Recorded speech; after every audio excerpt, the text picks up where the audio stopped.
to today's symposium, Beyond the Vision of Photography, Art and Science. This event marks the closing of our exhibition Revelations, Experiments in Photography and Media Space, and moves on to the National Media Museum in Bradford. For those of you who haven't had a chance to catch the show yet, this is the last weekend. It's a stunning exhibition filled with extraordinary works from our own National Photography collection, as well as the wider Science Museum collections, and some wonderful pieces by contemporary artists and photographers. So the good news is that your programme admits you for free into the exhibition all weekend, so all you need to do is go and wave at a ticket desk upstairs at Media Space Level 2. The exhibition has been co-curated by my colleague Greg Hobson from the National Media Museum in Bradford, curator of photographs there, and Dr. Ben Burbage from the University of Sussex, who's also the co-director of the Sussex Centre for the Visual. Greg and Ben have also programmed today's events, and the Sussex Centre for the Visual has been the driving force behind making today happen. So I'd really, really like to thank Ben Burbage and David Miller for a fantastic partnership. Also thanks to Jeff Quilley, Clive Webb and Michael Davies at the University of Sussex for their very generous support. And from my team, I'd particularly like to thank Liz Grace Earle over there for organising it with incredible capability, assisted by Roberta. So, as you can see from your programme, today is divided into 3 sections, and each section will consist of 2 or 3 papers, and then a panel discussion. We've got a fabulous lineup of speakers, some of whom have travelled a very large distance to be with us today, so thank you all very much. We will not take questions immediately after each paper, so please hold on to your thoughts for the discussion at the end of each session. The event is being filmed, so I would ask anyone, when they ask their questions, to speak very clearly and loudly so we can pick you up on the audio. Lunch and refreshments, sadly, are not included in the ticket price, but I should inform you that there are some wonderful cafes and restaurants and serving in the Science Museum. The nearest is called the Energy Cafe, just to the left here, a nice cafe near Media Space in Level 2, and of course mainly in the area around South Care. We would love you to tweet about the event, and it's hashtag Revelations 2015. But could I also ask you now, please, to turn your mobile phones to silent so we don't interrupt the speakers. One more point of housekeeping. We have an extremely large steam engine sitting outside, which is actually part of the fabric of the building. It's absolutely beautiful. It's called the Red Hill engine. Just been told at 11:30 it's scheduled to start working soon. And it is a little bit noisy, so just please just keep carrying on. It's a kind of steady noise. It's terrorist attack. So, without further ado, I will hand over now to David Miller, Professor of Art History at the University of Sussex, and one of the co-directors of the Sussex Centre for the Visual. David is widely acknowledged as one of the world's leading authorities on 20th century British art and culture. He's published extensively, and he's made many very, very memorable exhibitions at fantastic museums such as Tate Modern, Tate Britain, the Hayward, Covent Garden. We're really honoured to have him here today. And David is going to do the intro. Thank you, everybody. Please enjoy the event.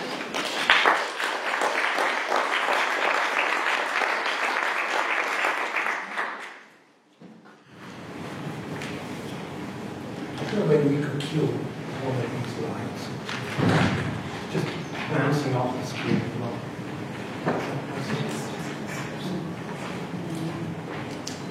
Don't worry.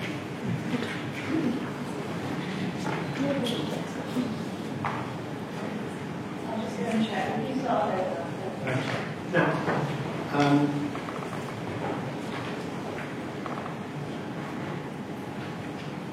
I wanted to talk about radiation and the making of images. And as I was beginning to think about this introduction, a memory from my past came to me. When I was 7, somehow my mother smuggled me in to see an A certificate film. And that film was Robert Aldrich's Kiss Me Deadly. Has anybody seen that film? It's an extraordinary film. And I think it's very apt for a day like today. Because here's a moment from it. It's a hard-boiled film noir in which a private eye, Ralph Meeker, this person you can hardly see here, very interesting reflection between lenses here on the left. A private eye gets caught up in the conspiracy in McCarthy's America. The film was made in 1954. And he cannot understand why everyone wants this special secret box. But eventually he tracks this thing down. The organised crime is interested in it. Parallel police forces, as they call them in France, are interested in it. And finally he gets to it and he opens it. He's been warned not to open the box. And this actually is then turned up in many subsequent Hollywood films. Raiders of the Lost Ark, when the Nazis opened the Ark of the Covenant. There are some forces that we cannot tamper with. And a dumb private eye from the suburbs of Los Angeles has stumbled into some terrible cosmic secret. So we begin with that image. They refer to this box as the Great What's-It, because nobody knows what it is. It's a secret. It's a secret about energy and light and radiation. Quite often, probably, some of the most remarkable pictures which are in the show are taken by Harold Edgerton. This is, for some reason, the captions aren't coming up, which I'm sorry about. The captions at the top. Anyway, it doesn't matter. It just means that some of the pictures I won't remember the names of. so you're going to have to indulge me on that one. However, this is something like 2 milliseconds in to the explosion at Trinity in July the 16th, 1945. The detonation of the first nuclear bomb. So how does that fit with what I was going to say about this private eye? Well, when finally, the kind of crux of the film, he's warned off by the police who say this to him about this box. Listen, Mike, listen carefully. I'm going to pronounce a few words. They're harmless words, just a bunch of letters scrambled together, but their meaning is very important. Try to understand what they mean. Manhattan Project, Los Alamos, Trinity. This is Trinity. This extraordinary moment for the history of our planet.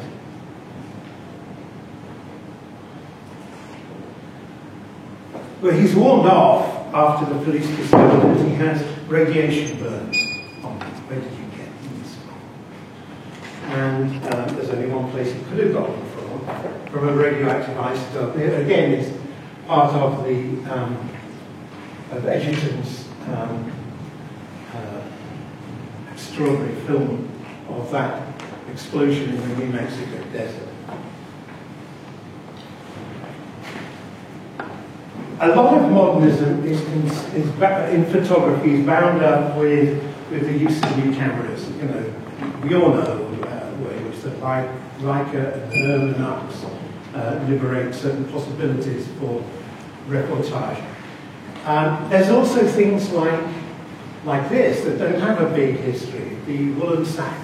This is an ultra high-speed camera that was used by the Americans during the testing.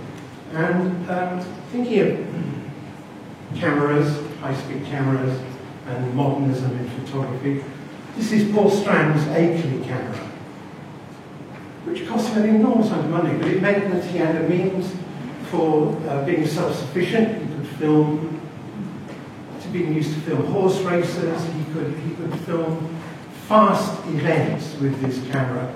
And then comes the moment when he turns the camera on his camera, and he looks at this extraordinary device, the Akeley.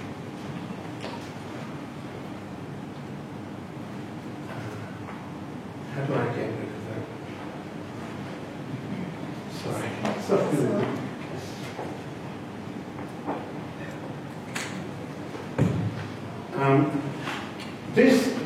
This is one of the most mysterious photographs. I was thinking of energy, radiation, photography.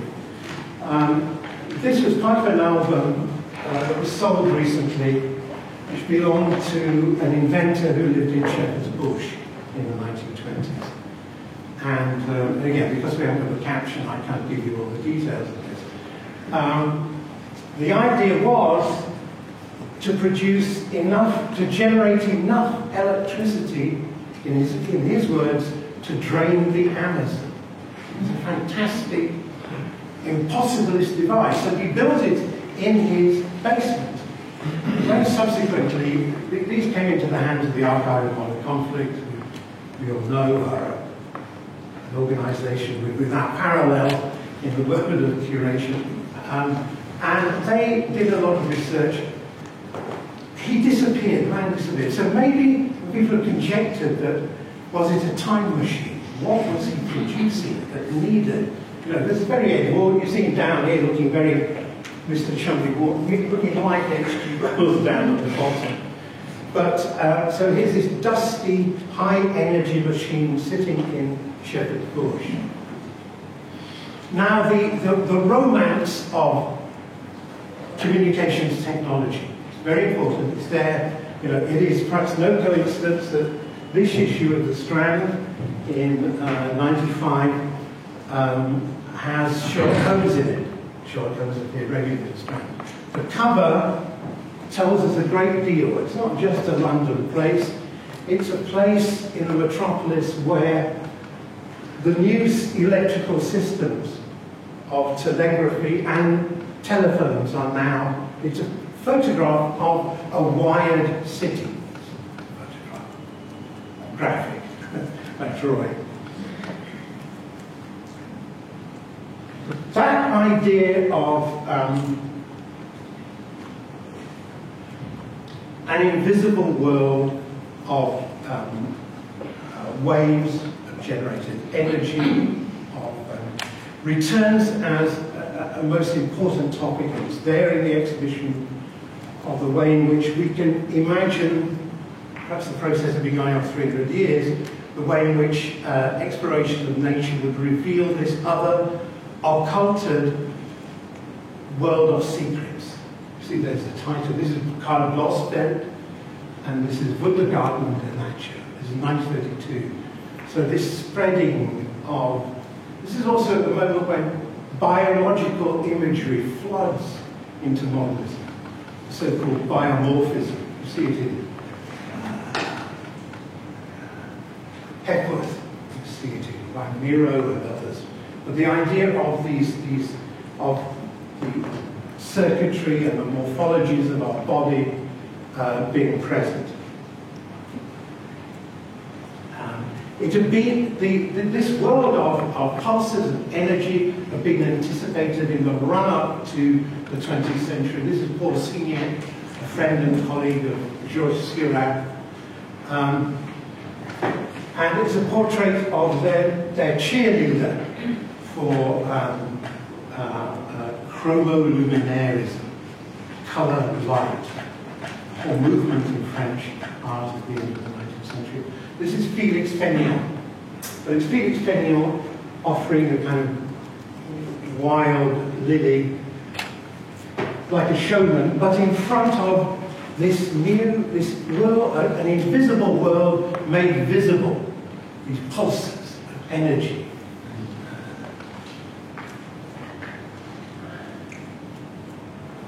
The biological, microscopic metaphors are crucial to apologise for the dreadful slide.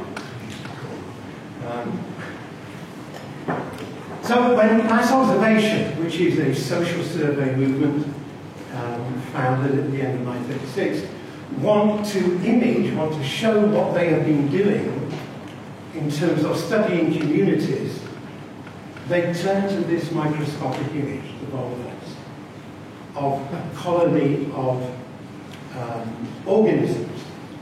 So these natural worlds made important. Now let me turn to two people really who I was to talk about a little bit. And one is Helen Chadwick, and this is a page from one of her notebooks. And Helen Chadwick is who died very young, tragically young, a year after this was compiled in 1996. Worked with medical clinics, she worked with, anyway, I won't go into all that. You can look her up. But here she is, making a list of some of her recent works and where they've gone to. But you see how they've taken on, these are all memory devices to make her remember which ones they are. And and it shows this wish for biological form.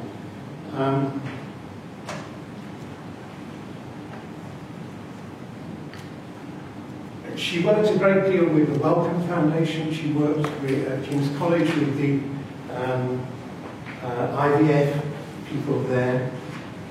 Was working there at the time of her death. It's one of her viral landscapes.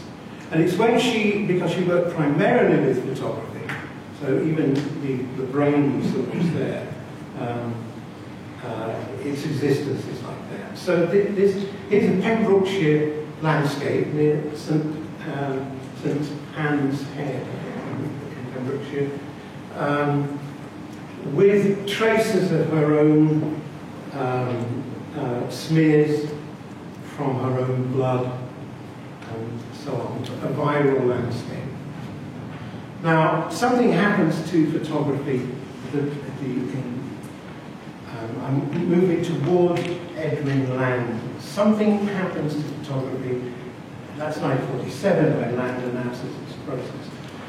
Land also works very closely with American military, with surveillance from their satellites. This is the Tyros satellite, put into orbit in 1960, which was a weather imaging satellite. So there we can see, I'm not sure what part of the hemisphere this is. This is pre-manned spaceflight, a period of intense anxiety about what photography could reveal about what was going on the globe before. Could we get information about how the Soviets were proceeding? There he is, another extraordinary photograph in itself. I mean, it's so magnetic. You couldn't help but use this image of Land as a kind of messiah figure revealing himself in that as he strips off the top layer to show the Polaroid image he's produced.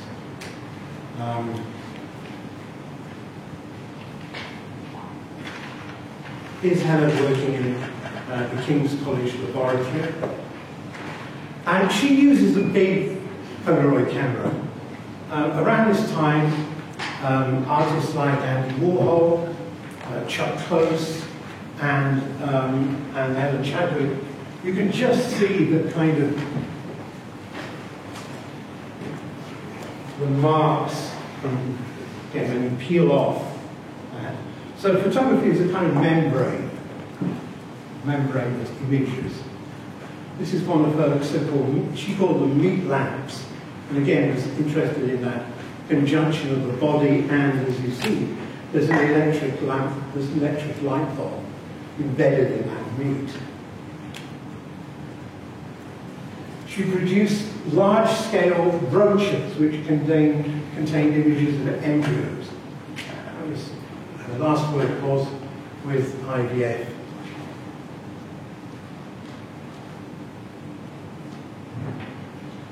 And again, from the year before, 1995, a print of a cockroach. This was an installation she was working on where a terrarium, where cockroaches could enjoy themselves in different environments of rotten wood and so on. And she produced this beautiful print. And the print is called Et in Arcadia. So you know that is the pessimistic conclusion. Even in Arcadia, even in paradise, I am there too, meaning I, death, am there. So this is what I'm suggesting is to think about this in parallel with the apocalyptic images from Kissing Deadly. Other moments in modernism with the surrealists, this is Louis Buñuel. At the beginning of L'Âge d'Or, you have material lifted from various early natural history programs, the Wonders of Nature, Pathé's Wonders of Nature series. And this is used, these are the pincers of a scorpion. We then see the whole scorpion and the way in which they behave, driven by blind, Max Ernst would say, blind drives. They're killers. And that's to the whole film, L'Âge d'Or, the Golden Age. So even in the Golden Age, I, death, am also there. Losfeld's, if you wanted the best writing about Losfeld, still Walter Benjamin's essay, Short History of Photography, and the idea of discovering in nature this patterning. We're going to be talking about patterning later. A colleague will be speaking this afternoon about patterning and modernity in the Cold War period. So here's a section of plant, and the ways in which such things become beautiful alien objects, rather like the instrumental world of techniques, which does it oppress us, or maybe it doesn't, maybe it liberates us. But in this picture, by a German, exactly kind of photographer, I guess nobody would want to be in the position of this, the man in the night, the engineer in the nice coat. Well, much of this is foreshadowed in the Enlightenment period. Joseph Wright of Derby, the experiment with an air pump. And notice the way in which, the single thing I want you to think about here, the way in which light becomes this apocalyptic, revelatory device. He's using techniques of painting which refer back to Caravaggio, moments of illumination. The name of Ben's show, Revelations. And the way in which light is concentrated on the creature down below. This is the way in which light could be a stunning, drastic force which would imprint itself upon the human. This is one of Judy Goldhill's photographs at the solar telescope at Kitt Peak. I'm delighted that Judy managed to be with us today. And this is an astronomer called Dietrich, who's looking at this distant image of the sun in eclipse. And it's as if this is, again, if you know Caravaggio's work, a picture like the conversion of Saul, where the light so impresses itself, the revelatory of light of spirituality. Well, back to Mike Hammer. This is the conclusion. Here he is trying to fiddle with what is it inside there. We've been given lots of hints through the dialogue that this is the gates of hell. In fact, it's just a radioactive isotope which has taken on extraordinary illuminating powers. And here's what Oppenheimer and his team call the gadget. This is the core of the Trinity bomb. So the business of boxes. What secrets are contained in these things? Again, this is the run-up to July the 16th with the metal core. And I was struck, this is the conclusion of the film, As a 7-year-old, I was very terrified by this. That there is a release of, it looks like a nuclear bomb has been detonated in Malibu. This is a beach house on the California coast. And I think it's based on those Defense Department films where houses have been built a certain distance from a nuclear blast, and then we see them for a moment illuminated, and then they are blown away. So this ghostly effect. I think the spectral is very important when we think of all these moments of illumination. So this is the concluding image of the film, and that was the concluding image of my talk. So it's a kind of, it's a metaphoric, it's trying to pull together certain strings, and thank you for your time.